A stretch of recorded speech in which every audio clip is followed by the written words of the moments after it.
Assalamualaikum warahmatullahi wabarakatuh. Pada kesempatan kali ini saya akan membahas perbedaan antara permasalahan dan rumusan permasalahan dalam penelitian. Nah, jadi biasanya sebelum melakukan atau sebelum menggarap suatu skripsi atau tesis, biasanya kita itu ditanya oleh dosen pembimbing kita tentang permasalahan dalam judul yang mau kita lakukan penelitian. Nah, permasalahan dan rumusan masalah itu berbeda ya, bukan jauh berbeda, tapi memang berbeda. Nah, jadi kalau rumusan masalah itu dia dalam bentuk pertanyaan, sedangkan permasalahan itu adalah dalam bentuk narasi. Dan bagaimana kita menarasikan tentang masalah yang kita dapat dalam penelitian.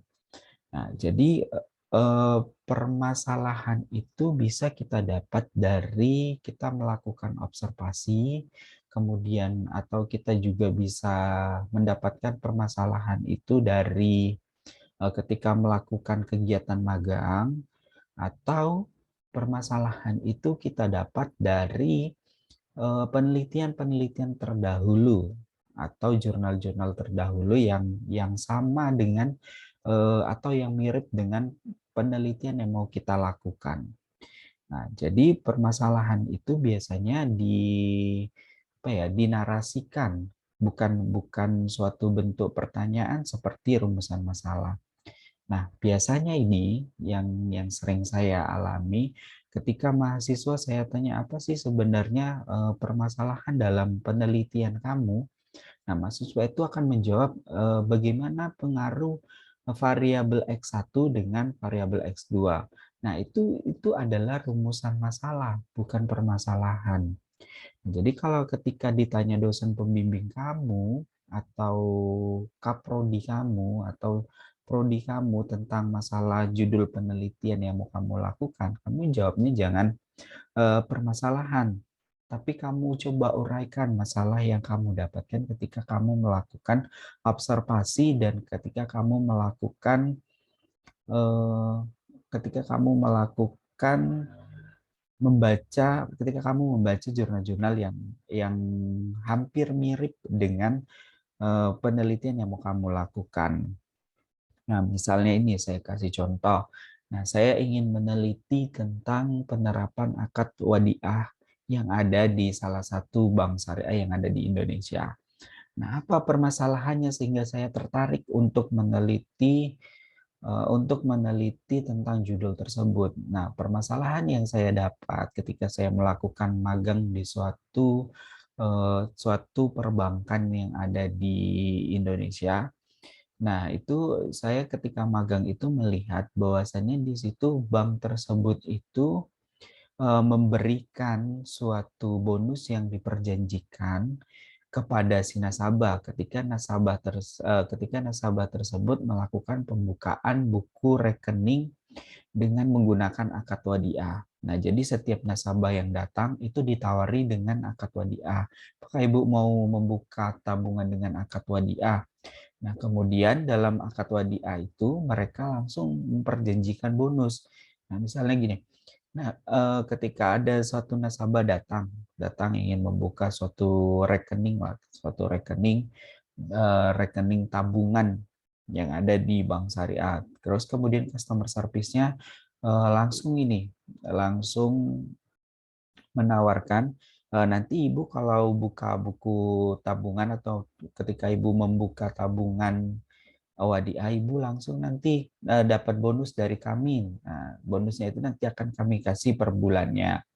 Nah, sementara itu di dalam Fatwa Dewan Syariah, nah bonus itu memang boleh diberikan, tetapi tidak boleh diperjanjikan di dalam akad wadiah. Nah, jadi itu kan suatu permasalahan yang kita dapatkan ketika kita melakukan kegiatan magang. Nah, kenapa ini bisa bisa terjadi seperti ini di Bank Syariah kan begitu?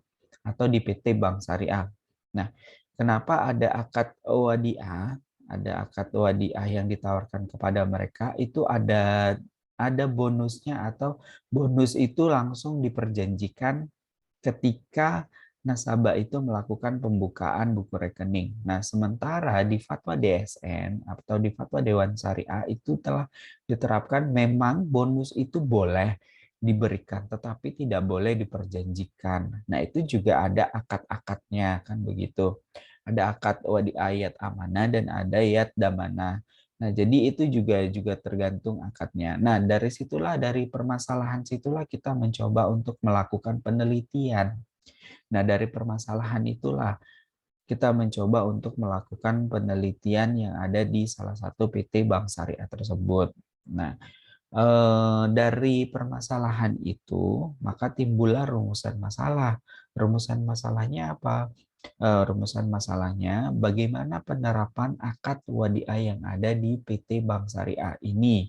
Kemudian yang kedua, apakah PT Bank Syariah ini telah menerapkan akad wadiah sesuai dengan fatwa DSN.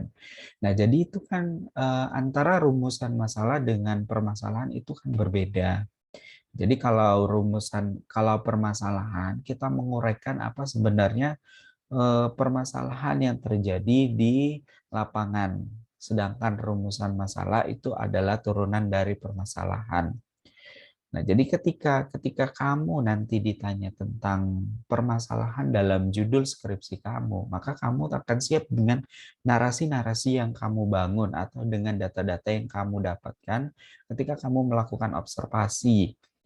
Nah, kalau dia ekonomi mungkin data-data tersebut bisa dilihat dari webnya Bank Indonesia ya, webnya Bank Indonesia atau webnya OJK kan.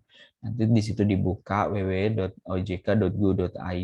Nah, nanti di situ lihat statistik laporan perbankan syariah. Nah, kalian itu dapat melihat data-data yang ada di situ. Nah, data-data yang ada di situ itu dapat kalian manfaatkan untuk melihat bagaimana sebenarnya antara teori dengan hal yang sebenarnya terjadi di lapangan. Bisa saja teorinya itu berbeda dengan hal yang ada di lapangan. Nah, itu kan bisa menjadi suatu permasalahan.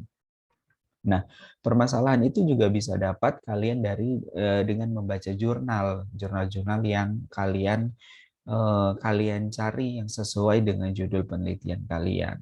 Nah, jadi ketika dosen pembimbing atau ketika Kaprodi menanyakan apa sebenarnya permasalahan penelitian yang mau kalian lakukan, itu jangan ini ya, jangan kalian jawab rumusan masalah karena itu bukan sangat berbeda sih, memang berbeda antara permasalahan dengan rumusan masalah.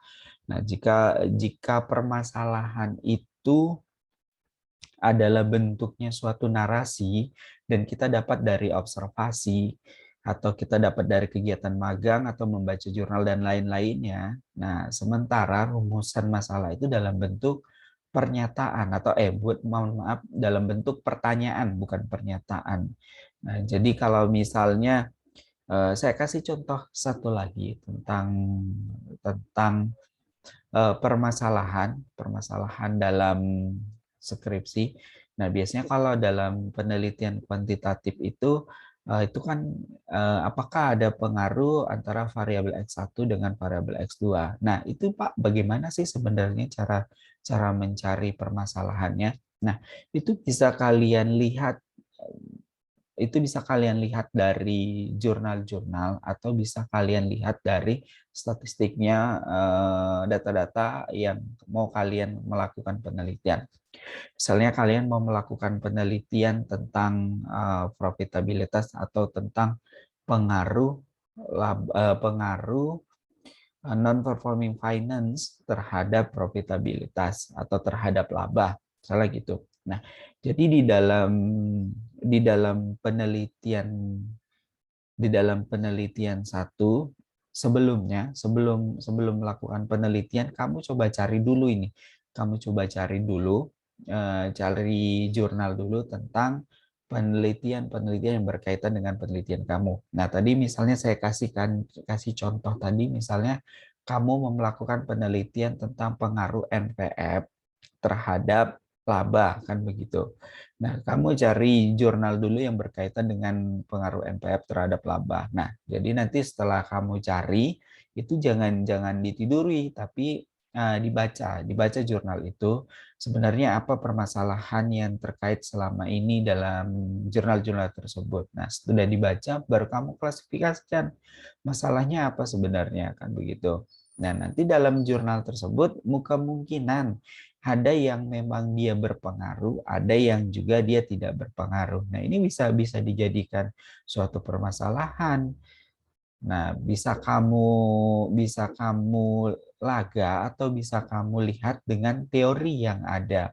Nah, tadi misalnya tentang pengaruh NVF terhadap laba atau terhadap laba yang ada di suatu perbankan atau yang ada di suatu perusahaan. Nah, itu dari nanti ketika kamu sudah mencari jurnal, nanti kamu klasifikasikan mungkin jurnal satu nanti ternyata dalam hasil penelitiannya dia berpengaruh.